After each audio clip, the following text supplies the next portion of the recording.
জামায়াতের পিআর পদ্ধতি ও এনসিপির প্রতীক জটিলতা নির্বাচনে প্রভাব ফেলবে না বলে জানিয়েছেন নির্বাচন কমিশনার আনোয়ারুল ইসলাম।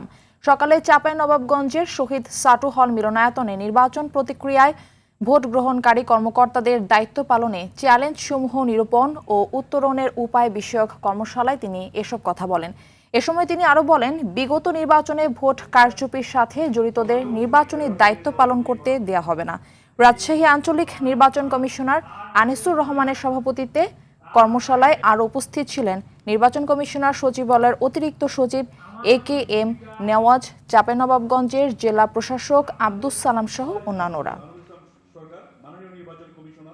আইন যেভাবে আছে সেই অনুযায়ী নির্বাচন কমিশন নির্বাচনী কার্যক্রমের যে প্রস্তুতি সেটি নিচ্ছে এবং যারা অতীতের নির্বাচনের সাথে অবৈধ কাজের সাথে সংশ্লিষ্ট ছিলেন তাদেরকে আমরা নির্বাচনী দায়িত্ব থেকে দূরে রাখব, তাদেরকে নির্বাচনী দায়িত্ব পালন করতে দিব না।